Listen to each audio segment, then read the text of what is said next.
नमस्कार मैत्रिणींनो, तर यावर्षी वटपौर्णिमा 29 जून रोजी साजरी केली जाणार आहे। या दिवशी सगळ्या विवाहित स्त्रिया आपल्या पतीच्या दीर्घायुष्यासाठी आणि सुखी संसारासाठी वटवृक्षाची पूजा करून व्रत करतात। 28 जूनला पहाटे 3:06 पौर्णिमेची तिथी सुरू होणार आहे आणि 30 जून पहाटे 5:26 पौर्णिमेची तिथी संपणार आहे। उदय तिथीनुसार पौर्णिमेचं व्रत आणि पूजा 29 जून वार सोमवार या दिवशी केली जाणार आहे। वटपौर्णिमेच्या दिवशी काही शुभ मुहूर्त आहे। या दिवशी वडाच्या झाडाची पूजा करण्यासाठी सकाळची वेळ शुभ मानली जाते। सावित्रीने आपल्या दृढ निश्चय, प्रेम आणि पतिव्रतेच्या सामर्थ्याने यमराजांकडून आपल्या पतीचे प्राण परत मिळवले। त्यामुळे हे व्रत अखंड सौभाग्य आणि पतीचे दीर्घायुष्यासाठी केले जाते। पंचांगानुसार काही शुभ मुहूर्त दिले आहेत। सकाळी 5:06 ते 7:11 अमृत मुहूर्त मानला जातोय। तसेच सकाळी 8:55 ते 10:40 शुभ मुहूर्त मानला जातोय आणि सकाळी 11:25 पासून ते दुपारी 12:20 अभिजित मुहूर्त मानला जातोय। परंतु सकाळी 6:44 पासून ते 8:27 या दरम्यान राहू काळ आहे। त्यामुळे या वेळेमध्ये पूजा करणं टाळावं असं सांगितलं जातंय।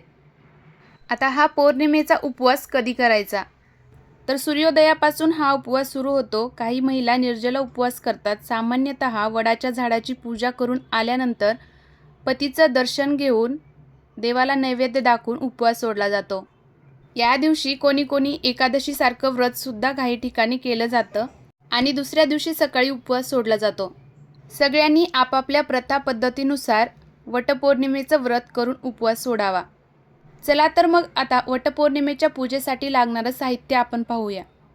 तर आपल्याला पूजेसाठी लागणार आहे हळदी कुंकू, अक्षदा, वस्त्रमाळ, फुलं, सुतगुंडी म्हणजेच सुती धाग्याचा बंडल, पंचामृत, पाणी, 2 विड्याची पानं, विड्याच्या पानांवर ठेवायला सुपारी, 1 किंवा 2 रुपयांचं नाणं, खारीक, खोबरं, बदाम, उदबत्ती, निरांजन, कापूर या सर्व गोष्टी आपल्याला पूजेसाठी लागणार आहेत।